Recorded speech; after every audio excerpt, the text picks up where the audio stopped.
Hey everyone, this is DJ. And this is Ish. And this is Season 7 of Pero Let Me Tell You.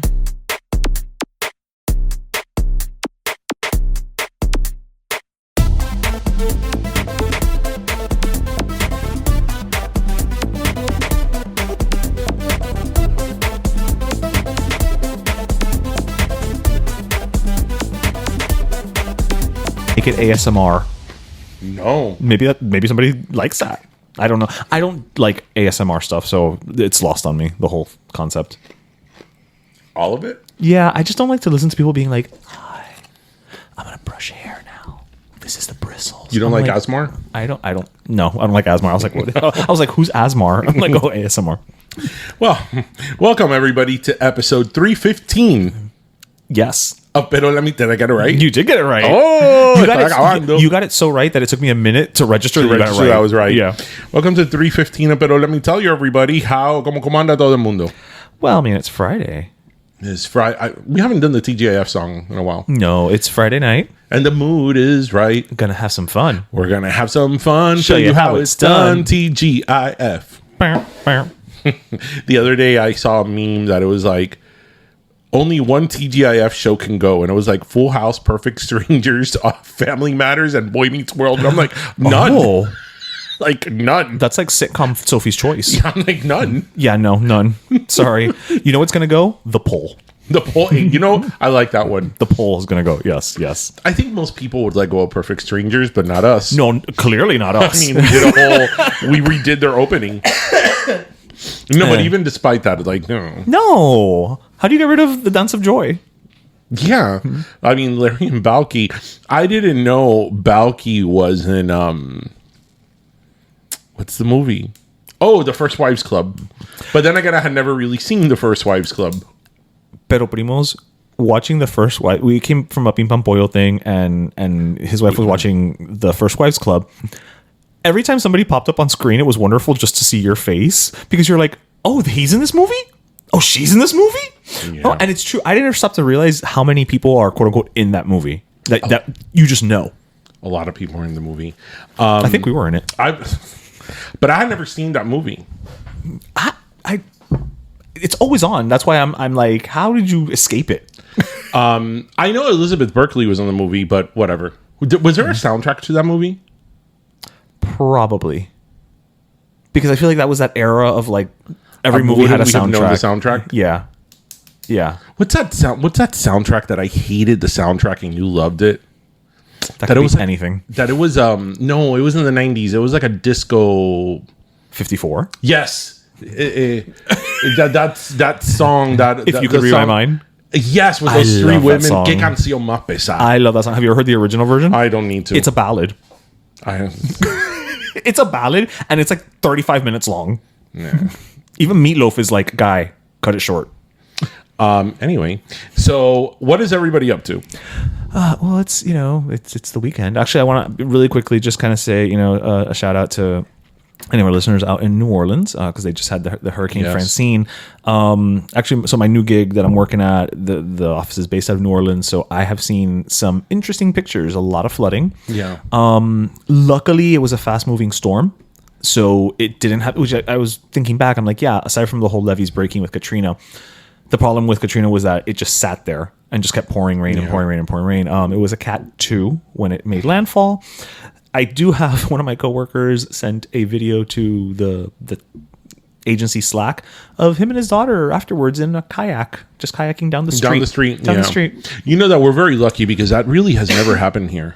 That degree of flooding. Yeah, that degree of flooding. Yeah. I mean, it really hasn't. But I mean, they're significantly lower. Yeah. Well, they're also in a basin. Yes. Yeah. It's than we are. Like, I mean, it's funny because Miami apparently is sinking faster and sooner than everybody else, but we don't get those floods yet. Outside of Miami Beach. Right, but even in Miami Beach, they do get a lot of flooding, but they don't get flooding that it goes over your house. Right, yeah. So that's a little weird. Yeah, so anybody, New Orleans, You're doing good. Hang in there. Yeah, hang in there. We know, and we understand. Yeah, I was actually having that conversation because when it was supposed to make landfalls at Category 1, and I would talk to everybody over there, and they'd be like, "It's just a Category 1, whatever." I'm like, "Oh, it's like Florida, where we." And then somebody said like, "Unless you don't flee unless it's a Category 3." Yeah, well, that's what I was saying a couple of weeks ago. And I remember when I said that a couple of weeks ago, a lot of people were like, "Oh, but a Category 3 has like 100 miles, whatever." I'm like, 100 miles. The 100 miles will turn over your trash can. I know that sounds like a lot. And it could be. It could be. Yeah. But we've lived through Category 3 storms. And as I said, te tumban la mata. Right. I mean, te puedes poner fatal y la mata de cae arriba del carro. Right, O arriba de la terraza. O algo te cae en el techo. Yeah, right. Te tumba la mata, te tumba la seca. But it usually doesn't cause like major structural damage. Yeah, especially now that a lot of people have the windows, the impact windows. Yeah, the impact windows, hurricane shutters, all that good stuff. So, I mean, But we're still in hurricane season, so, there's tropical disturbances happening right now in the Atlantic. So. No, see, today I was in a Zoom call with a colleague in New York, and he was like, "Oh, you guys have like 2 months of hurricane season. You're almost like out of it." I'm like, "Yeah, but you don't understand. Like, now it's kind of like, cosa se pone buena." Like, yeah. Oh, it starts August? Do you remember my 21st birthday?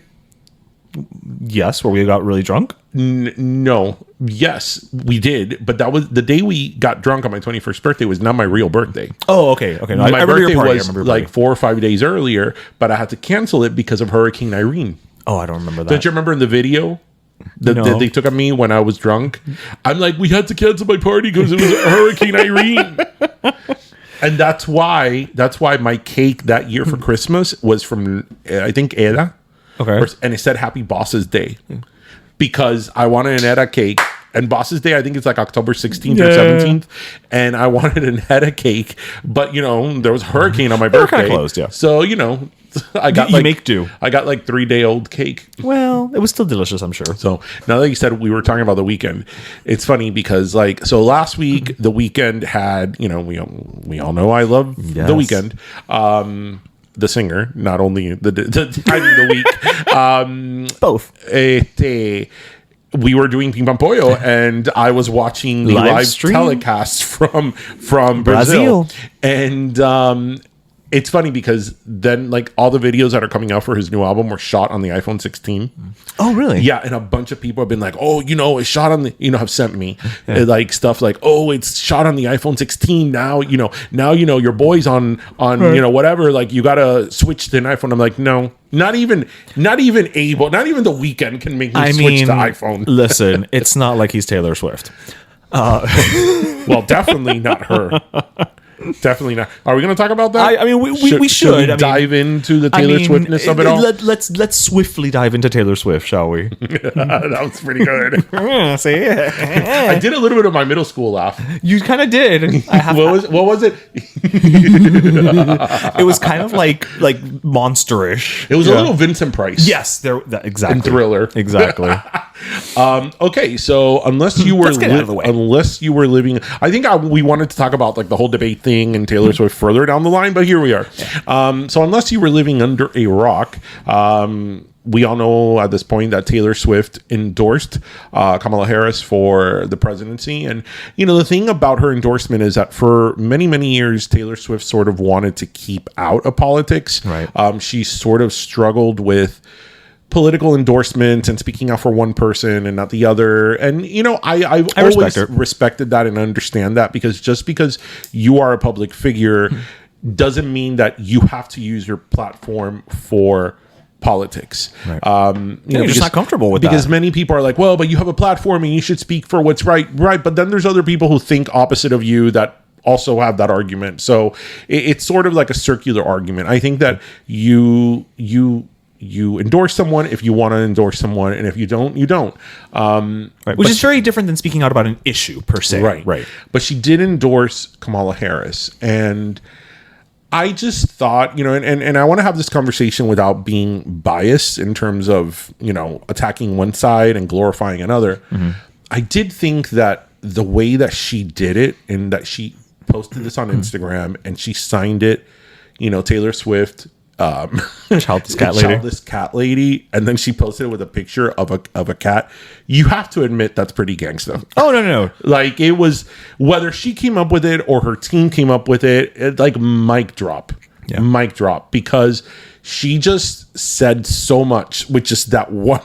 Like, she could have not written the whole essay that she wrote. I mean, she was almost exclamation perfume. She almost made a statement without saying a word. Very little. Yeah. Because, man, yeah. And, just a couple of weeks ago, I think I said here that I'm not really big on celebrity endorsements. Yes. I really don't think celebrity endorsements do much. I think that sometimes celebrity endorsements can appear to have a disconnect with the with the electorate, with the voters, because again, most celebrity endorsements are people that are wealthy, that are not living the daily lives we're all living, especially with economic pressures. But I do think that Taylor Swift is a bit of an exception to that rule. She has an incredible amount of influence with her fans, and whether it is to tell people to register to vote or to tell people to vote for someone, I do think whether you love her or hate her, whether you're a Swiftie or you're not a Swiftie, she does have a very, very large fan base that she very much influenced by her. So will this turn the election in favor of who she endorsed, Kamala Harris? Maybe, maybe not. Will it cause a big effect? Maybe not. But if there's at this moment in the pop culture of it all, if there's one celebrity that you want an endorsement from, right, just in terms of numbers, it is Taylor Swift. Yeah, you want Taylor on your side. I will say that, because if not, she'll write a song about you. Exactly, and nobody wants that. No. Not even the good ones. Just no. I don't want to be in that club. I will say there was I think they said within, I don't know how soon after she posted the link, because really what she did was she said, register to vote, right? She gave her endorsement, but then she also said register to vote, here's where you can go.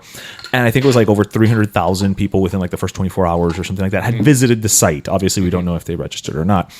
What I find interesting about this, and Lord knows, I think I don't dislike Taylor Swift, but I'm not a Swiftie. She's talented and all of that, but she's not my cup of tea. I am not that boy, right? But I will say this. You're the Studio 54 boy. I am a Studio 54 boy. But I will say this, and I kind of brought it up a little earlier. What I find fascinating is like that, she gave her endorsement, as is her right, as a citizen at the end of the day. And so many people have been like, why did she do that? She shouldn't have done that. Getting all riled up about it. What I will say about that, though, is, you brought it upon yourself. And here's what I mean by that. A little bit ago, there was an AI generated, and how I feel about AI. I feel like we're actively courting Terminator 2. Yeah. Ahí es lo que dijeron. There was an AI I'm sorry, you know what that reminded me of? Yo tengo una bolita que me sube y me baja. Ay, que me sube y me baja. That's actually a little known fact. That song was about artificial intelligence. There were La Chica de Kang. Yeah, that was La Bolita. It was trying to find the right. Sorry that I interrupted you. It's all good. No, but what I'm saying is, so there was some AI imagery or video created, basically showing her as like endorsing Donald Trump, right? And that. And the campaign ran with it and started using it to varying degrees. When you do that, and I'm using that as the example, but when you say that someone is saying something that they are not saying, you are putting yourself now in the position where this person will eventually come out and say, hey, I did not say that. This is what I said, or this is what I mean, or this is what I want. So you can't turn around and complain when you created this maelstrom to begin with. That's my thing right now, which is like, if you had not done that, would she have still done this? Maybe. But I don't think she would have necessarily felt this like impetus to do it, because and she makes urgency, right? And she makes mention of it in her post. She basically says, she's like, look, they used my image and to say I said something I didn't say. And so, yes, I have to come out now and clarify. So you can't, it's that thing of like, you can't yell, you can't set something on fire and then want the credit when you bring the hose, right? Like it doesn't work that way. And you know what? Also, in this day and age, we're so divided that, let's say, for example, because I know what a lot of people will think. Oh, she could have stated, hey, those images are AI without endorsing Kamala Harris. Right. Okay. And fair enough. But here's the thing. That sort of already happened with Celine Dion, because the Trump campaign was using My Heart Will Go On in whatever rallies or events that they were having. And it wasn't even Celine Dion. It was her record company. Because remember, these music is owned by the record company unless it's Taylor's version. Or unless you're Mariah. Who owns her masters? Yeah. Right? It was actually Sony Music who said, hey, you can't use this song, right? Which was hilarious because they were like, really? And of all the songs, that song, My Heart Will Go On, really? But anyway, it was Sony Music and BMG and all these, organizations that were like, hey, you can't use this song for copyright, licensing for all the reasons we know. It's money. So please stop using it. And the outpour that Celine Dion got, poor Celine Dion, with everything she's dealing, some people completely decimated her online, that she's a dirty Democrat and blah blah, and say she didn't even endorse anyone. That wasn't even her statement, right? And la cogieron con ella, that because she's supporting. She never said anything. First of all, she's Canadian, right? Well, she lives in Florida. She's in Florida. I don't know if she's a citizen. I don't know if she's registered to vote. But Celine Dion doesn't strike me as it. Maybe she is in her personal life, but Celine Dion has never been a political person, right? Not that Taylor Swift was, but I mean, it's a different generation, it's not on character with Celine Dion, and she got a bunch of heat for that,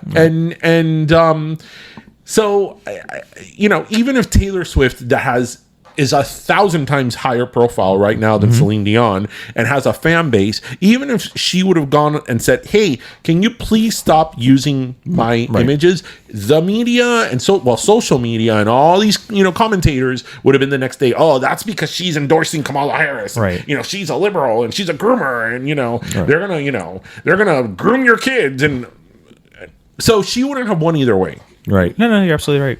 You're absolutely right. Like, say, you can't win for losing. Right. As it goes. I want to bring up one more thing about not the debate itself, but debate adjacent. And no, not the delicious meal we had earlier after cooking up all of your pets. No. It's not just we got to discuss that. It's not just Ohio anymore, guys. It's Little Havana. But what I wanted to bring up was a couple weeks before the debate, there was some type of online, I think it was like a Reddit thread, an AMA situation with Carnival Cruise Lines. And I think it was like, one of the higher ups, let's say it was the CMO. I don't know if it was, but let's say for the purpose of this. And they were asking a bunch of questions, and somebody had asked are you going to be showing the debate on the Jumbotron? On the ship. On the ship. And, the Jumbotron on the ship tends to be used either for like the movie nights. It's in the pool deck. Right. Or like the Super Bowl, maybe the Oscars, like things like that. Right. So they do show not just, the movie of the night or whatever. And the Carnival rep came out and said, look, we're going to make it available to you in your room if you want to go, and you can watch it in your cabin. You can watch whatever you want. TV. But no, we're not going to have it on any of our screens. As they should. Across the ship. And I agree with you. I'm like, that's absolutely the thing. I don't necessarily know if they got any flack for it one way or the other, but what I thought was interesting is that I would not have even remotely thought to ask that question. Yeah. And how, at what point, I say this all the time about not just politics, but I say about a lot of things. Like, politics is not a personality. Yeah. And if that's the only thing that you have as a quote unquote characteristic, it's become a personality. Right, but it's not. It's not a personality. Well, I agree with you it's that a proxy for one. It's not, but for many people, it has become a personality. Right, but it's not. And a form to identify. Right. See, the last thing I would want on a Carnival cruise, on any cruise, me being the political, junkie that I am, if I would have been on that cruise, I would have inquired as to, is it going to be streamed on the TV in my room? There you go. Maybe in a bar, you know, I would have never thought to be like, oh, is it going to be on the Jumbotron? No, Like, I don't think you need that to show in any public spaces on a cruise ship. on a Because cruise, as we know, there's alcohol, people get rowdy. There's nowhere to go. You know, there's going to be a heckler to say one thing about one person and the other. Yeah, that would have been a terrible call. And you're in the middle of the ocean. Right, there's nowhere to go. Things can fall. Or get pushed. Overboard. Yes. Yeah. Eso fuera el colmo de los colmos. It's like, oh, what happened? Bueno, imagínate el debate. I can just imagine, you know, I watch, you guys have heard here, I watch a lot of video blogs on cruise updates and cruise news. I could just imagine my cruise news daily. 5 people are thrown overboard on the Carnival Cruise Line, you know. After the debate. You know, on the Carnival, you know, Valor, after watching the debate, eyewitness say that there was a brawl in the pool area by the Red Frog Rum Bar. Which ended in 5 patrons being, you know, knocked overboard. The only red and blue that evening was bruises and blood. Yeah. Yeah, no, that's crazy. With that said, I did watch the debate at sort of a bar. Okay, but it was a debate watch party. Right, you went to a watch party. Like, again, you were not on vacation. This is not something that was, you know, thrust upon you, per se, right? You know, it was a watch party. You went there for that. Fine, right? But I can't think of anything I'd rather see less than a debate. I don't care what debate it is. Okay, so let's talk about the debate. Okay. Shall we? So obviously we got to talk about the dog and cat in the room. Okay, when he said the thing of the dog and the cat, do you know what I immediately thought of? What? I thought about the Bed Intruder song. Hide your kids, hide your wife, hide your kids, hide your wife. Antoine Dodson. And hide your husbands because they're raping everybody out here. You don't have to call and confess. We're looking for you. We're going to find you. We're going to find you. So you can run and tell that. Run and tell that. Run and tell that. Homeboy. I mean, who doesn't remember that? The Bed Intruder song from, I think it was like 2010 or 2012. Damn. Wow. Yeah. Yeah, it's been a while. It's been a while. I thought about that. Like they're eating everybody up here. Like, they're snatching up your dogs and cats. So. Okay, let's so again, I'm going to try to talk about the debate in the most unbiased way possible. So I think that again, and I'm going to try to discuss this in an unbiased way. I think that what we saw here was somebody who was very prepared. She knew the population of Polish people in Pennsylvania. Right? She knew that.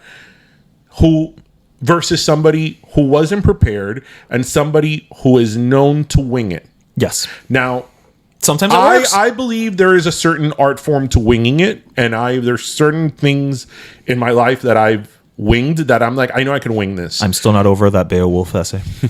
But there are other things that you have to be prepared for. And a presidential debate where it's like stat over stat over stat over fact over fact.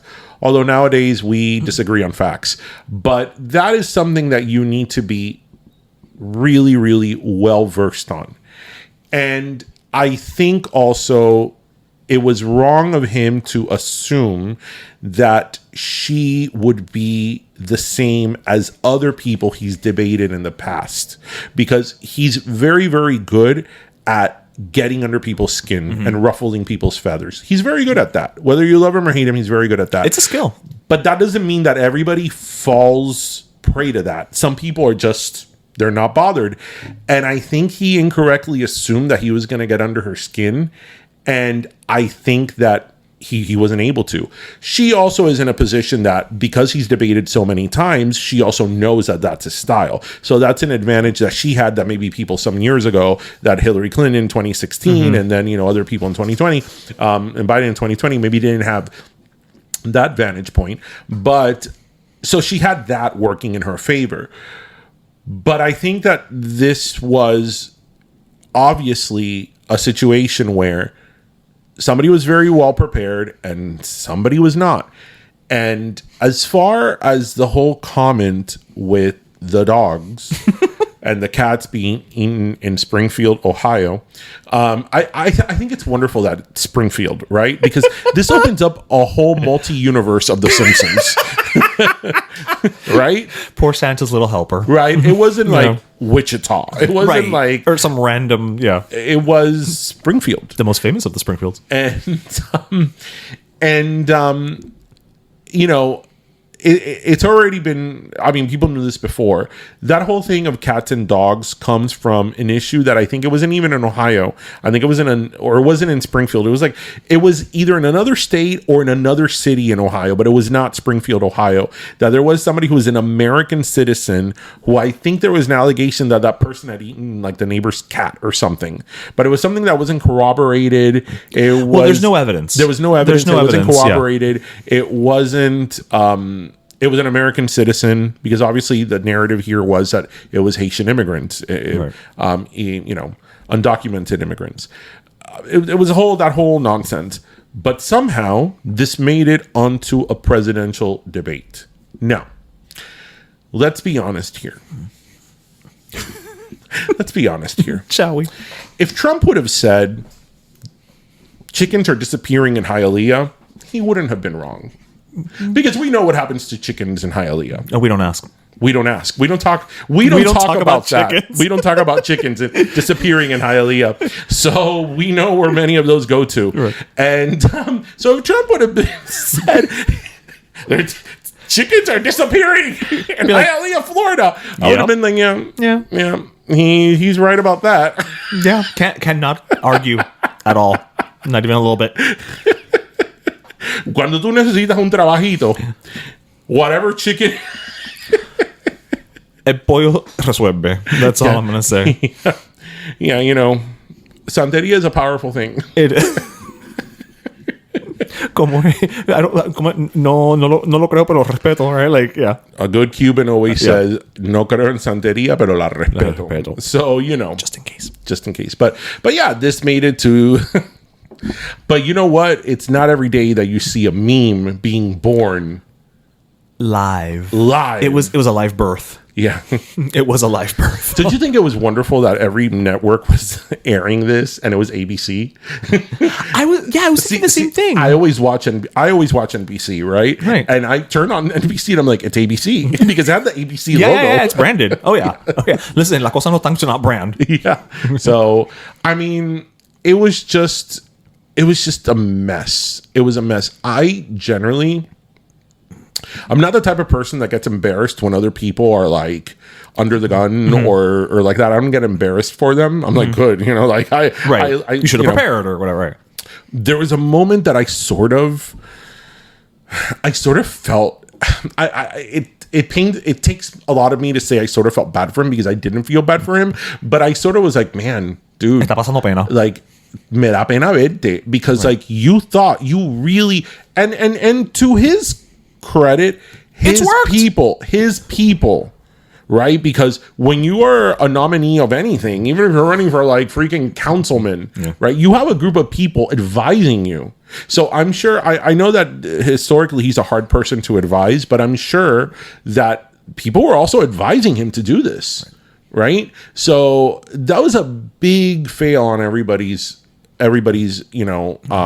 sort of method to do that. And honestly, he could have, it was such a missed opportunity. And here I am, right, giving him pointers that I'm a Democrat and a liberal and I don't like him saying this, but it was a missed opportunity on his part because there's still a lot of things about Kamala Harris that we don't know about. And there's still, plans that she has to talk about and things and funding and how she's going to do this and how she's going to do that. Whereas he, his whole thing has never been to run on a platform, but he could have easily attacked her record, but properly, not in the way that he did. Right. Right.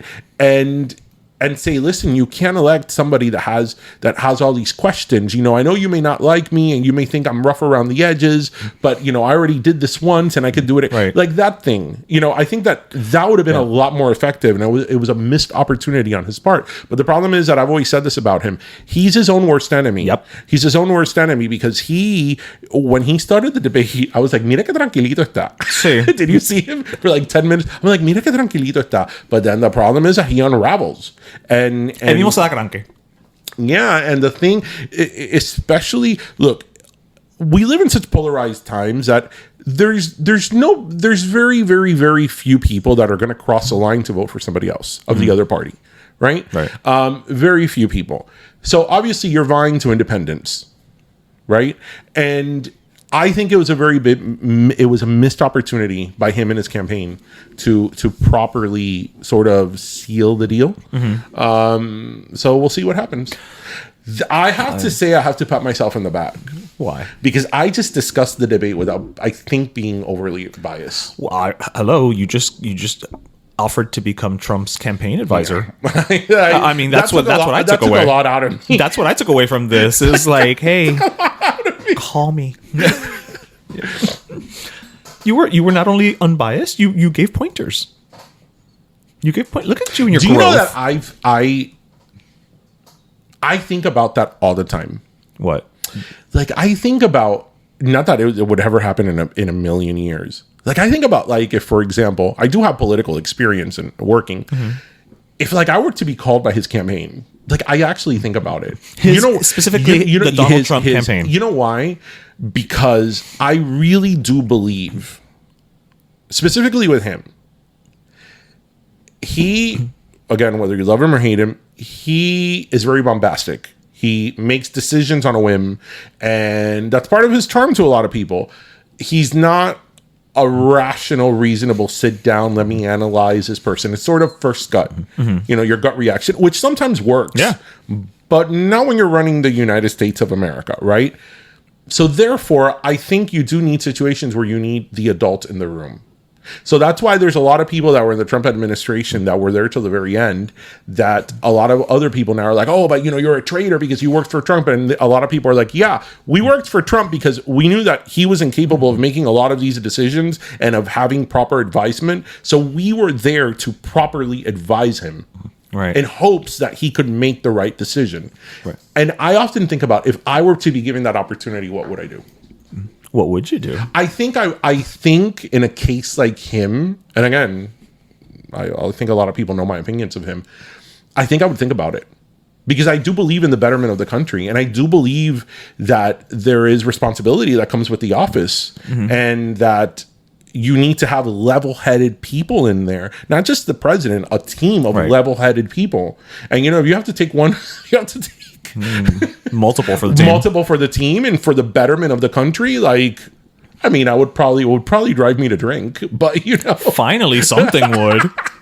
Lord, it only took. Can you imagine? It only took me working for the Trump administration to become an alcoholic.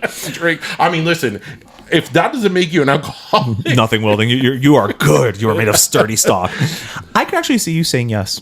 Yeah, I could see you saying yes for a very simple reason. You do not agree with their policies and all of this and that, blah, blah, blah, blah, blah. But I know that you, because you are principled, and in your mind, you were like, in order for this being this country, this democracy to work, both sides have to be able to have that fair, stick to it, whatever, however you want to put it, like that opportunity to make it work. It can't always be one-sided. And I know that's something, you even talking about this, you try to be unbiased because you are a very like fair play type of person. Yes. At heart. Especially when it has to do with democracy. Yeah. No, that whole thing. Whatever. So I could see you saying yes. I very much could see you saying yes. I've always thought about, again, not that it would happen, but like if I was like an athlete that won the Super Bowl and then they have to go meet the president, right? Would I meet him, right? And I think I would, because even if I may not like him, I respect the office of the presidency. Well, it comes down to something as simple as like when he won in 2016, people are like, oh, that's not my president. That's not my president. I'm like, yeah, it is. Yeah, it is. It is. It is. It is. It may not be the one you wanted. And I think that we talked about this here at the beginning, that we were like, when he won in 2016, me, the Democrat, when people were like, he's not my president. I'm like, he won fair and square in 2016. Well, sort of. But he did. He did win fair and square in 2016. So what was I going to do? Yeah, go out and say he's not my president. He didn't. No, yeah, he did. He got the electoral votes. Yeah, like he won. Like no, we live to fight another day. Right, we move on and we do the best we can. Yeah, yeah. But I've always thought that. I'm like, if I won the Super Bowl, would you go? I would. I would. I mean, maybe I would be like, I'm not taking a picture with you or whatever, but I would a go photo op. because I do respect the office of the presidency, and the office of the presidency is bigger than any one person in it. And I think that I respect somebody who decides not to go. I won't be like, you son of a bitch. Like, Right. I understand why people would not go, but I do respect the office of the presidency. And to me, that trumps, no pun intended, whoever's in office. So, Bien dicho. well, now that we got that out of the way, Shall we move on to something fun and frivolous? what was fun and frivolous this week? The 40th anniversary of the VMAs. Oh yeah, but nobody watches the VMAs anymore. I posted that's on my kinda what I wanted to talk about, yeah. I posted on my Instagram. I was like, does anybody watch the VMAs anymore? I mean, I do. I will tell you, I didn't even know it was the 40th, and I think that's on MTV. I don't think they promoted it. Not really. They had like That's an anniversary. They had a little viewer's choice. Like, what is the most? Okay, you would enjoy this. Oh God. The viewer's choice sort of pick was, oh, these are like the pick from these 5 or 6 iconic performances of the VMAs for their 40th anniversary, right? Mm-hmm. That was all. Like that commercial ran a little bit. They were like, oh, the VMAs are on September whatever 11th, was it? 11th. Which we'll talk about that in a minute. And what is your favorite iconic MTV performances? And they had a few nominations. Okay, if you had to do 6 of them, what would they be? Okay. Anything with Michael Jackson. Okay. Madonna rolling around in the wedding dress. Okay. Which Madonna performance? Madonna rolling around in the wedding dress. Okay. Like a virgin. You wouldn't do Vogue? Well, I haven't finished. Oh, okay. The thing with Madonna is that like almost every single one of her performances at the VMAs is fucking memorable. But I would not do Vogue only because I would, to mix it up a little bit more, I would do the Madonna, Britney, Christina. Okay. That was there. Okay. What else? That's You're missing a very obvious That's 3. one. That's 3. I feel like no, again, it's 40 years, all right? Give me a minute. I only got 3 off the top of my head. Wow. I'm pulling a total blank because you're putting me under the gun. When I think iconic MTV performances, right? Of all time, like 6, 7. Eminem. Eminem's opening we're thing. still not mentioning the one I thought you were going to mention first. Britney Spears' "Slave for You" with the snake. Oh well, yes, that one. Yes. I mean, really? I was starting with older people. Right. That was Eminem. I know. Well, I was working my way in there. You weren't. No, I wasn't. You weren't. I wasn't. So they didn't have that, but they had like Katy Perry "Kiss the Girl," and I was like, what? And you know what they actually voted was the most iconic. Wait, what were the 6? It was material. It was like a virgin with Madonna. It was Britney, Christina, and whatever. And then like Lady Gaga, Katy Perry. I don't even know what they were. Like I was like, what? Like I'm like, first of all, you got me in a rabbit hole here. You know who needed to be on that performance list? If you really know the VMAs, you know who needed to be on that performance list as the most iconic? Richie Sambora and Bon Jovi, because of their performance of "Living on a Prayer," we got MTV Unplugged. That's right. So you need to put that there. Right? With Madonna, the same. It's like, which one do you put, like a Virgin or Vogue? Because both of them, you can make the argument that like a Virgin was like the one that started it all because it was in the first one. But then the Vogue one went viral when things didn't go viral. True. Right? I would still go with like a Virgin. Just Eminem también. Obviously the Britney ones, I would put up there whether you like them or not. In Sync when they did Bye Bye Bye. I guess I would put Lady Gaga. I'm not a Lady Gaga fan. Metallica, I would definitely put 100%. there. Or Aerosmith, when Aerosmith came out with Run DMC. That's right. And Kid Rock. That was before people were guesting on each other's songs. Yes. Yeah. Like, I mean, really? And they put like some of these some of the ones I was like, what? Come on, what can we always say? That was an intern. Yeah, that was an intern. That was an intern. But I watched the VMAs, and And, you know, even though I'm in my 40s, I could still keep up. I know about new music. I know about new artists. To me, it's like, what are we celebrating? You don't put music anymore. Right. So, like... Have it on YouTube. Yeah, like, what are we celebrating? Because there's no music programming on MTV anymore. Outside of the VMAs. Outside of the VMAs. Yeah. Which, as you said the other day when we were talking about it, they're like, yeah, they do it for ad revenue, which makes sense. 100%. Yeah. And then I think, who's watching the VMAs? Because I don't think young people are watching the VMAs. At all. I think it's maybe people like us that grew up on MTV. Maybe people in their 30s and 40s and up. Yeah. That grew up on MTV still have nostalgia around the it. connection. Or maybe if like your favorite artist is on it.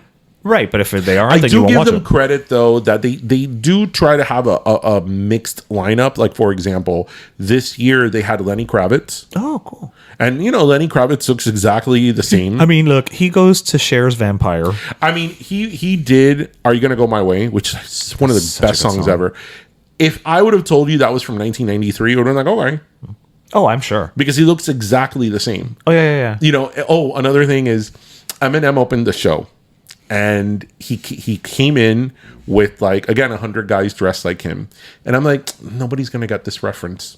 He was referencing himself with A Real Slim Shady from the, I think it was 2000 awards. And I'm like, nobody's going to get this reference. At least none of the kids. Right. So I mean, listen, I'm for the VMAs. I hope they continue. I enjoy watching the VMAs. I started thinking, for sure, I've been watching the VMAs. I've never missed a VMAs since 1993. Wow. Because before 93, I still watched them, but, maybe I didn't watch it live or I watched it a few days before. You know, I was a kid. But I know the 93 VMAs was Janet Jackson, If. Oh, I mean, if you want to talk about icon. The 94 VMAs was the year that Kurt Cobain died. So the VMAs were all about, you remember who hosted the 94 VMAs? No. Roseanne Barr. Wow, that's a time capsule. Yeah. Wow. And I definitely know that from 93 to now, I've not missed one. Wow. Yeah. I remember there was a year in 2005 that the VMAs, they were here in Miami, and I was in Spain. And I was in Spain, and I was like, you know how people were asking about the debate? I'm like, where can I watch the VMAs? And I watched the VMAs in the lobby of the hotel. Oh, well, there you go. Yeah, I was like, ¿dónde puedo ver los VMA? Los VMA. De MTV. Los premios de MTV. The premio de MTV. And also Mariah Carey was in that one. So. Oh, well, you were not going to miss it. Yeah. Okay. She doesn't have a single VMA. Really? Nope. She's never won a VMA. Not even for Honey? Not even for Heartbreaker. Because Heartbreaker is like her biggest video. No. Wow. Really? Heartbreaker's bigger than Honey? Because Honey has, more expensive. has watercraft. Yeah. No, I like the video of Honey more, but it's more expensive. So, yeah, the VMAs. Huh. Hide your kids, hide your wife, and hide The husbands, too. That was the Gregory Brothers. What are they doing? He also did. They also He did. did Sweet Brown, right? Yeah. I was getting a cold pop. How does Sweet Brown go? Oh my God. Ain't nobody got time for that. Yeah, ain't nobody got time for that. Ain't nobody got time. Ain't nobody got time. Anybody got time for that? I was getting a sweet pop. Oh, the early days of YouTube. You know what? A lot of people, like, after these videos became viral, would be like, oh, they're sort of making fun of them and blah, blah, blah. But I generally would agree. But both the Bad Intruder song and the Gregory Brother and the Sweet Brown one was produced by the Gregory Brothers, and they did split the proceeds. Oh, they did? Oh, yes, they did. Oh, good for Yeah, them. Anton Dodson bought a salon with that Go money. on, Antoine. Yeah. Okay. Yeah. Okay. And The Sweet Brown ever get more pop? No, but I remember she got like a bunch of like. Not only did she get, I think, money for that, but she got like sponsors that like did things for her. Yeah. So good for them. And this was like the infancy of viral. Yeah. You know what was one of my like favorite early viral moments? And when I mean early, I mean like 2010. Well, because YouTube was around way before that, but I think that around 2010 is like when things started to go viral, like The way we know it now. Now, yeah. Because I think before that things went viral, but they were different. Was that I ate it all up was the, what was it called? The Harlem Shake. Harlem Shake. I knew you were going to say the Harlem Shake. Do the con los You- terroristas. Love that. And you know what's so funny? That's Do you think not a you thing. that I look like the type that would love the Harlem Shake? The Harlem Shake and you is up there with you and Tiki. I love all things tiki. Yeah. See, I remember, and the video still exists somewhere, that I got my aunt, my uncle, my parents, and all that to do the Harlem Shake. No. My parents' living room. I just never did anything with it. That video is somewhere. Okay, you need to find this.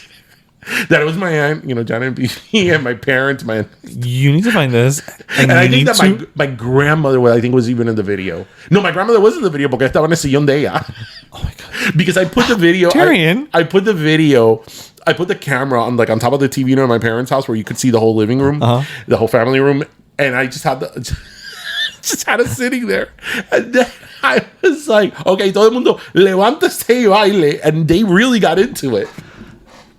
Con los terroristas. I need to see this video because I'm pretty sure that in your mom's head, though, she was dancing to Paris Hilton. Or Obonium. I was so into the Harlem. I would watch it for like an hour. I'd be like, Again, so not something that I would think you'd be can we into. bring it back? You know what? Let's give it a Do you shot. remember what was my favorite Harlem Shake? The one with the dryer? I loved it.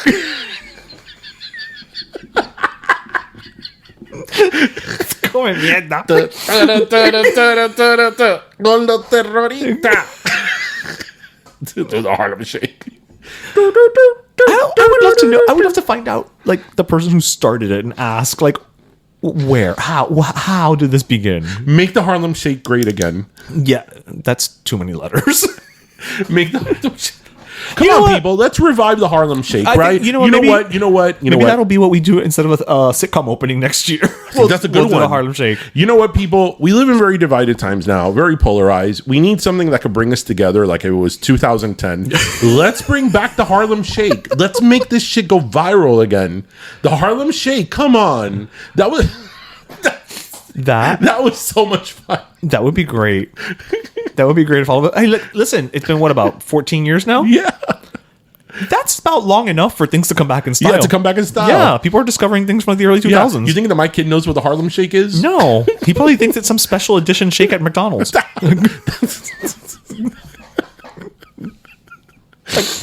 Yeah. We could switch it up, I don't know. No. When we bring it back, we're going to bring it back. We need to do it like it was. I mean, I don't know what the modern twist would be like. Yeah, I think you're right. There has to be like a twist on it to make it 2024. But the essence has to remain pure. Yeah. Yeah. I don't know what the essence is. But Is that a whole song, by the way? you're the one that was obsessed with it. I think it is. I think it is. You're a whole asking song. me? I think it is. A whole song. Speaking of bringing things back, Vita, what's coming back in 2025? I don't know anymore with all the reboots. I would love for this to be a reboot because hence we would get more documentaries. The Fyre Festival. Yes. Billy McFarland. I did see that. He officially said it's coming back. And they already sold like 100 tickets. Oh, I'm sure. He put only 100? I don't know if it was 100 or 500, but it was in the hundreds. It was in a big gap. No, but it was in the hundreds. Okay, in the okay, hundreds. okay. And they sold out within a couple of hours, according to him. I mean, he has been known to lie, so yeah, Really? credibility may be an issue. Really? Now, the real question is, has he hired back the guy who was willing to go and give head for water? I mean, I think that man should be the CFO. I mean, if you want to talk about a team player. I mean, I still wonder why he was going to go brush his teeth and take mouthwash. You know what, Darian? Hygiene is important. I guess. You don't want... Yeah, you're already degrading yourself. You also don't want to stink. Yeah. It's like, man, you do what you have to do for water. Like, you want to talk about taking one for the team. Yeah. That's a taking one for the team. That Fyre Festival thing, I mean, just like everybody else, I ate that up. So did you. I was like, can there be a third documentary? Yeah. Like, let's just put them together. Seriously. You know what? When I heard, we had heard some time ago that they were going to do another one.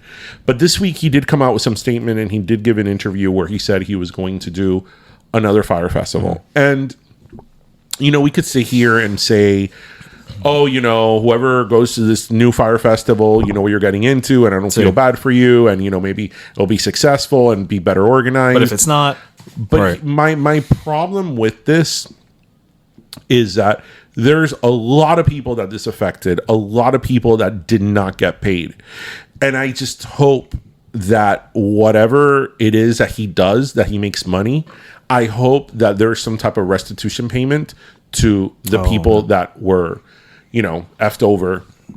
Because I think of that lady that was in the documentary with the restaurant that she fed all those people and she didn't get paid for it. And these are people that have very small restaurants that live off of this. This is an island, they don't have the resources that, we do.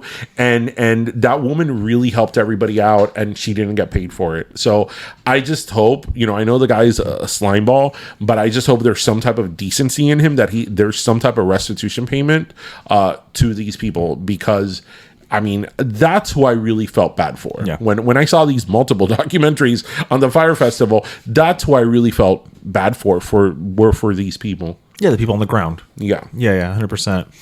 I will put this out there though. What's his name? Billy McFarland. Yeah. Would be more than happy to show up and broadcast live from Fyre Fest 2025. We'll put the orange square. Listen, I guarantee, way more affordable than any celebrity you can hope to get. I like cheese sandwiches. We enjoy a good cheese sandwich. I'd like to swim with pigs. Who doesn't? Yeah. It's one step closer to Miss Piggy. Yes. Right? Isn't that what we're trying to go for here on our show now? I'm in my head, I'm playing the Harlem Shake. I'm sorry. And we can recreate the Harlem Shake at the Fyre Festival. In the Bahamas. It writes itself. We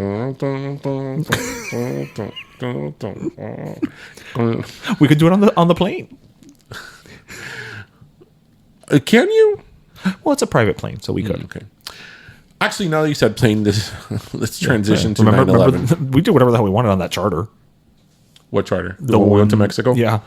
Oh, yeah. Yeah. That time you and I went to Mexico, I was the kept husband. That was a great time. Eso no se da. No.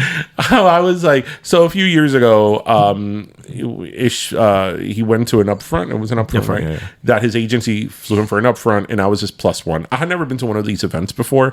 The events that I had gone to are like legal conventions, and those are not fun. They're not like that? No. They're not. The legal conventions at the Marriott. Oh, okay, all right. So I went with him. I was his +1 as guest. So you were working. Yeah. You were working. So he had all these meetings during the day and all these things, which the meetings seemed kind of fun though. It was presentations. Right. So I was just in this beautiful resort in Cancun, and I'm like, I can order things and it's free. Like I kept asking all weekend. It was like 4 days. I was like, this is free. Can I eat here? Is this free too? Because it wasn't an all inclusive, but we were all inclusive. Right. For us. Right. So I was like, this is a great life. I was like the kept husband. I'm like, this is a great life. I could get used to this. And you didn't even have to put out. I didn't. No. And then we went to a Coco Loco. Yeah, we partied with Beetlejuice. We did. Oh yeah, we had fun in the Coco Loco. That was one of those things that I really like. Yeah, I you know how I'm always put together. You're like, fuck it. I was not put together. Yes, south of the border, international. Somehow Darien. I ended up with the. I was wearing a tie.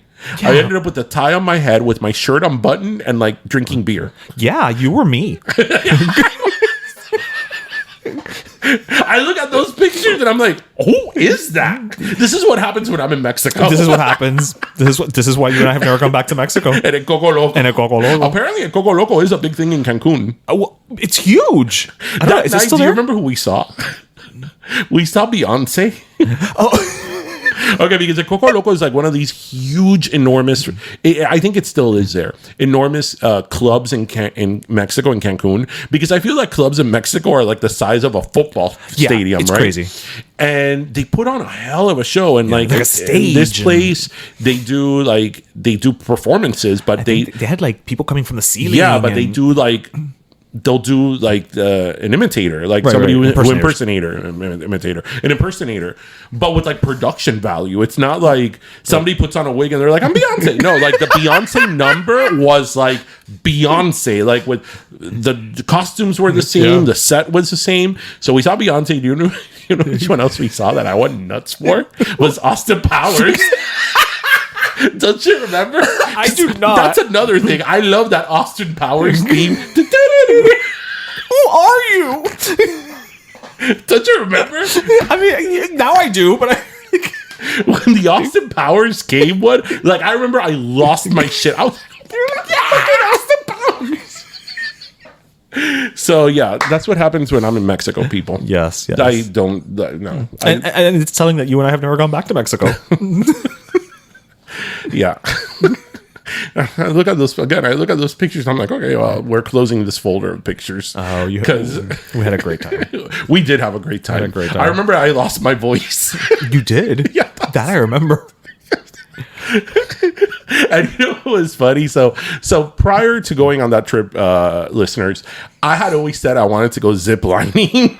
Oh, and we went as part of, the was the Escaret? yes, as part tour? of these, I guess the tour, The activities. They took us to this adventure theme park that we went like swimming in caves. We went like on 4x4 Jeep rides in the mud. And again, I said I had wanted to zip line. This was like the largest like park of zip lines in the world. Like I think I'm still zip lining. I was gonna say I think we might be, because it was like you would zip line everywhere. That's how we got back to the hotel. It was like miles of zip lining, and I'm like, I wanted to zip line, so here we go. Not the banquete. And I was like, wee! Like I was one of those people like so wanted to zip line. That I think don't you remember? I was like, I'm zip lining. Of course, as you should. I think I had never ziplined either when we did it. Damn it! I needed my GoPro back then. Well, I think they had to invent it. Well, this wasn't that. This was what, like 2011. GoPro was around at that time. Okay. I just didn't have one. No. So anyway, okay. Well, So yes, composure. I actually wanted to talk about 9/11 Yes. because 9/11 That's was a hard transition. 9/11 was this week, and I mean, I can't speak for everybody and their experience with 9/11, but 9/11 is still something I think about. I think about it almost every day. I have I think I've talked about this, a poster of the Twin Towers. I like to have it either at home or in the office. I never want to forget about 9/11 because I never want to lose a perspective of what it felt like that day. And keep that sort of in line and in check. And it's been 23 years, and it's crazy. It's been a long time, but in some aspects, it hasn't been a long time because as I was saying earlier, there's still it's still like people who their kids died that day, their parents died that day, their grandparents, a loved one. We're talking about direct connections. It's not like, well, my great grandfather was not ancient on history, right? So it's still very recent in terms of that generational connection. And I'm just finding, and this happens every year as we grow further away from that date, that there's less and less young people that know what happened that day and really understand it. Because I was telling you before we started recording, like I was noticing yesterday online, there's a lot of especially in the comment sections online, when anytime there's anything 9/11 related, you have a lot of people commenting about it being an inside job, which is just preposterous to think. But we live in the world that we live in. And like, for example, yesterday, and I don't engage with people that say that this was an inside job. I just don't, because there's just some things you can't engage with.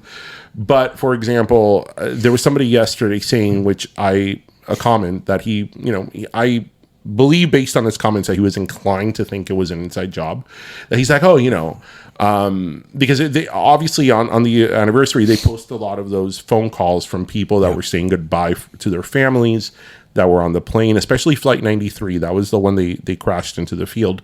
And by all accounts, no, we know that those people know that the other planes had been hijacked and they had been flown into the World Trade That's why Center they and took all that. the measures they took. Right. They knew that. So a lot of people, especially from Flight 93, called their families to say goodbye. And, you know, this person, and there were a couple of people commenting like, oh, you know, how is it that they called if they were on a plane? And I'm like, really? That's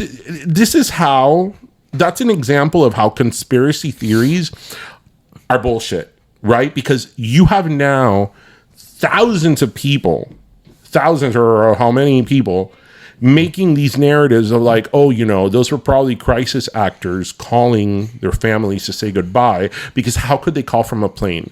Well, smarty pants. Anybody that flew up until probably like 2010, you know, when the Harlem Shake came out, you know, knows that that planes were filled with phones. Just like we have TV screens now in front of you and the seat in front of you, we had phones. Planes had phones on them. And Expensive as hell, but they were there. But they were there. And in 2001, most people had a cell phone. And they had flip phones. It wasn't smartphones. So it was like an LTE connection, which sometimes those connections, you could be up in the air and still get a connection. And a lot of these planes were flying at lower altitude. So it is maybe possible that you could have had a cell phone on that plane. Right. Somebody caught a signal. And got a signal. In addition to, you know, the multiple phones on the airplane, which were all there and we all knew about it. But that is something that, again, you perpetuate these comments and you put them online and people just repost them and answer them. And these people don't know. I mean, maybe they were too young that they don't remember when there were planes on phones. But I give that as an example of something that is very easily factually, not even factually checked, because like the majority of the population alive is under 20, you know, over 21 or 23 or whatever. Old enough. Old enough to tell you, yeah, there were planes on phones in 2001. Phones on planes, sorry. And yeah, you could call people from, you know, 30,000 feet up in the air. And that's how rumors start, how conspiracy theories start. It's just circumstantial. And it just, I have to tell you, because this is something actually that you and I were talking to my kid about, and he's 10, that we were telling him, you have to understand that because we were giving him the parallels of like Pearl Harbor, right? Pearl Harbor, in addition to being, you know, at this point in time, it was in the 40s, 70 some 80 years ago. Also, when Pearl Harbor happened in the 40s, we didn't have the connectivity that we did in 2001. So people maybe heard about Pearl Harbor on the radio. Or the next day on the paper. On the paper, but they weren't watching it live on television. And in 2001, we already had the internet. We already had things streaming. So there was a substantial amount of connectivity. We had 24-hour news network. We had 2 hours. Yeah, it was 2001. Yeah. Like, it's funny because, like... we talk about, like, the dark ages. Yeah, like, the dark age. The internet was alive and well, and you could stream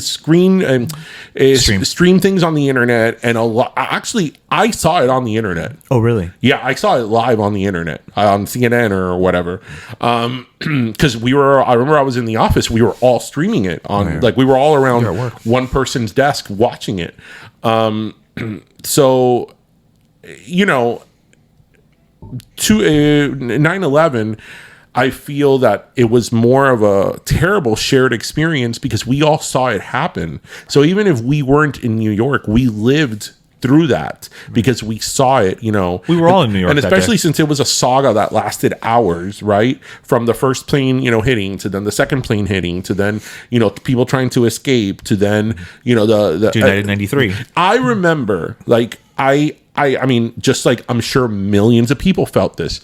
I remember that at that time when Flight 93 was lost. Because remember that Flight 93 was lost. There was a moment that it wasn't on the radar. They didn't know where it was. I remember, like, feeling scared. Like, I'm like, uh-oh. Like... Right, what's going on? Like feeling like... You know, because sometimes even when you see scary things happen, there's still, like, a certain, like, okay, it's going to be okay. Like, okay. But I remember feeling like, oh, my God. Like this is, like... this is affecting all of our lives, like right now. Like It made it real. It made it real insofar that we didn't know, because Right. it wasn't like we saw the event start and end. Right. Now we're like, oh my God, no, this was ongoing. Right. And that plane could have gone anywhere. Right. So, I think that because of media, we all had a shared experience with the trauma that went with 9/11, different from, let's say, Pearl Harbor and other things. Because all this conversation started, listeners, that I was saying, look, I still think that major, like the VMAs were on 9/11, right? I was saying, like, I still don't think like something as big and celebratory as an award show should happen on 9/11. Like, I still think it's too soon. I mean, sometimes you just, for scheduling conflicts, you don't have a choice, but I still think we should hold off on like huge celebrations on that particular day, because I still think we're too close to it generationally. You know, it's our parents, our sons, our sons and daughters, you know, people who died, First responders. Yes. And that's where this conversation started. So it's just, I don't know. I just find it really sort of like hurtful, especially when we all lived through that. And there was a lot of trauma, associated with that. And because I think if there is trauma if that is something that caused trauma to us watching it in Florida, imagine watching it in New York City, or watching it that, you had a loved one there. I mean, I had family there, right. and my cousin didn't know where his, like, at that time, 5-year-old son was until the next day, and I remember he was calling my dad. I would die. Yeah, you know where he was at? Haven't I told you this story? No. So my cousin lived in Manhattan, and I didn't realize he had his son was like 4 at that time, okay. And his like daycare center school was behind the Century 21 building. Store, the Century 21 store. I know exactly which one. Yeah, which if you know the Century 21 store in New York City in Lower Manhattan, it's directly across the street from the World Trade Center. Jesus Christ! It's next to the Millennium Hilton. Yeah. And when I think the first plane hit or something, they evacuated the school immediately, and they didn't take like the Rolodex or like the parent contact information. They just got them out. And it was 2001, so we didn't have Google Office. Right. So the kids were safe, but there was no communication, and the kids don't know their phone numbers. They're 4. Yeah. Right. And there was like a very big communication. My relative did not know where his kid was until the next day. And I remember he called my father that day, and I mean, what do you tell him? like his son was like literally right there. I mean, the kid I think just turned 30 the other day. I remember when they would watch, they would air images of Ground Zero that night. I remember us being like, it's a Century 21 building there, but you couldn't tell because of all the wreckage and rubble and all that. So, it's just very sad that in addition to all the lives that were lost and, the trauma that we collectively went through as a country, that there's so many people now who disparage it and say all these ridiculous theories and just, they don't know and they don't care to know. Well, I've always said, it never ceases to amaze me or fascinate me that as we now have so much more information at our fingertips, we've seemed to actively become dumber. Yeah. Like because before you didn't know something, it's because, well, I don't know it. I don't have access to the library today or whatever, right? Now you literally have all the information in the world in your phone, and you actively seek to either not seek it or to just keep going down the Google page until you find the one that kind of aligns with what you think you want to hear. Right? It's crazy. It's crazy. Okay, well, I think we should move on to last soda time. I think so. I think it's time for last sodas. Last sodas. All right. Do you want to go first? Yes, I do want to go first. All right. So, I want to give my last soda today to somebody who I've always really liked, but he did something this week extraordinary. I want to give my last soda to John Bon Jovi. Oh. So John Bon Jovi a few days ago was in Tennessee, I believe in Nashville, and he was, or was it in Memphis? It was in Tennessee. He was in Tennessee shooting a music video on a bridge, and I think between takes, so they were taking a break, he noticed that a woman got on the other side of the railing, and she was going to jump off.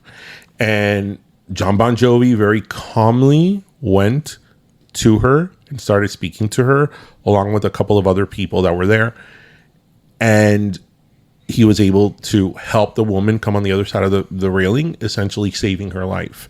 So I just thought that that was remarkable that he did that, because he could have very easily said to his assistant, hey, go talk to that woman, or somebody else on his team. But he personally took the time to go and help this woman. And it really showed the humanity of that. And I think that in this day and age where people are so divided, it's really important to really talk about these stories. So my last soda goes to, John Bon Jovi, who is not only a great rocker, but now a great person. Yeah. And I just think that that is really a story worth sharing. Absolutely. And listen, just, mental health is no joke, guys. Like if you feel any types of, suicidal ideations or anything of that nature, please, there's so many resources out there. Please, please, please seek help, call somebody, talk to somebody, even if it's a friend. They may not be quote unquote qualified, but you know what? Sometimes just getting it off your chest is at least that first step. And now somebody knows what you're going through and they can help you. So please don't keep it bottled in. So my last soda is actually going to someone who I have long respected, Jorge Ramos. Yes, Jorge Ramos. Yes, your friend, Jorge Ramos. You've interacted with him. You were on a panel with him. I was on a panel talking politics. Can you imagine? You and Jorge Ramos. So after, I think it was 38 years at Univision. Yeah, 38, 40 years. Yeah, at Univision, they've decided to part ways. And I will say I have always respected him. I think he is the type of journalist that, regardless of language, I think you should strive to imitate as a journalist, as a reporter. He's somebody who, always comes prepared, always presents himself as a professional, but not distant. You know what I mean? He seems approachable, but he never loses sight of what his job is the impression I've always gotten from him.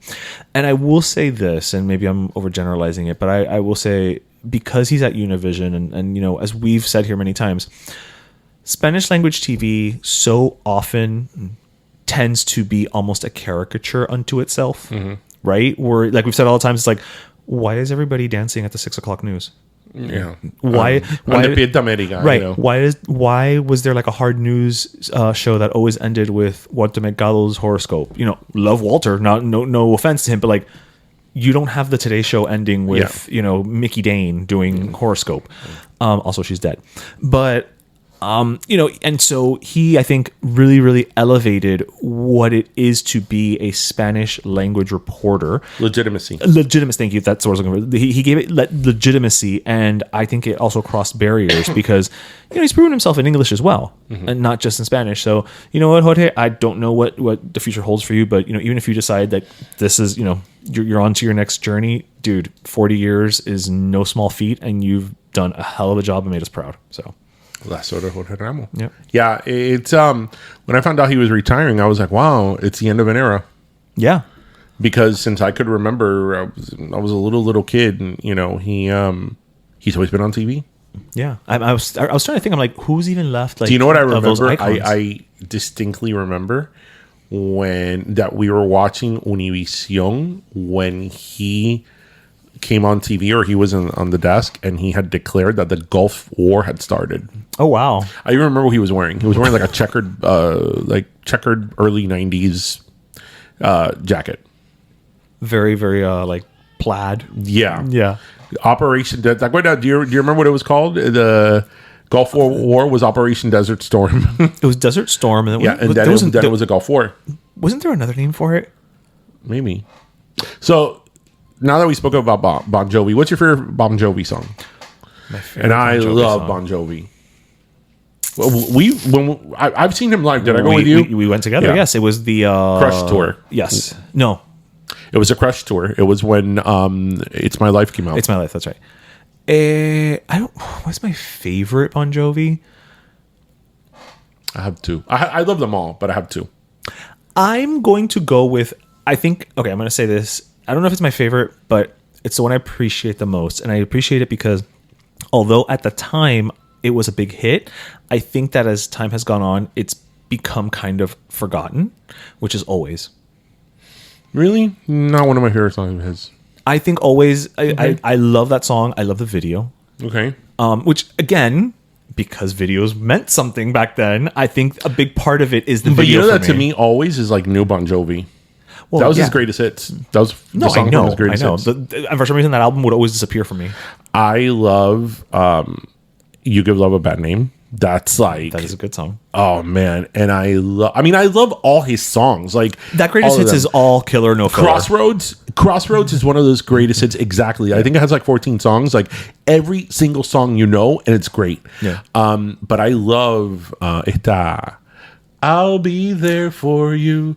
These 5 words I say to you when you breathe. I want to be the air for you. Till this day, when I'm in a cruise ship or something and something says slippery when wet, I think of Bon Jovi. As everyone should. Yes. Yes. What else are you going to think about? Yeah. And you know that he's one of these people, like, think about it. He was in like a hair band in the 80s, right? And he's lived a very controversial free life. Yeah. I mean, he came out was a in sex symbol, and he came out at a time where, like, I always say this comparison. I'm like, when you compare like Bon Jovi came out. I mean, they've been around since like the early 80s, but they really hit it big in like 87 with Slippery When Wet. That was the time of Bon Jovi, Poison, Motley Crue. Right. Think about how they look. I was going to say, let's take John Bon Jovi and let's put him up next to Tommy Lee. Yeah, like, And let's be honest, Tommy Lee, considering Tommy Lee's life, looks fantastic. right. But these are two very different people. And like Motley Crue, like I always say, like I think Bon Jovi did less drugs. or better drugs. Because like the other ones están acabado. Yeah. And Bon Jovi's in his 60s, and John Bon Jovi, and he still looks good. He just recently started looking older. Yeah, because he let his gray out. No, That's but like the cara. yeah, but I mean, but that's he what I still mean. looks He well looks put good. together, right? But these other guys have looked bad for a while. Yeah. Like, and when I mean bad, I don't even mean that. Well, they're not useful anymore. A hard lived life. Like están acabados. Yeah. Like, I've always joked. I'm like, I think Bon Jovi either didn't do much drugs or just did less drugs than the other ones. But then you think about it, and I'm sure he wasn't an angel, but you think about it, there's never been a controversy with Bon Jovi. I can't think of one. Like, I mean, he owns a vineyard. yeah, but even in the heyday of Bon Jovi, like Yeah, you never heard about them like trashing hotel and he has rooms. like a very private life. He's been married like I don't know, 30 some years. His son just married 11 from Stranger Things. But you never, even that, like you don't hear. He's always been very out of the la farándula, as my dad would say.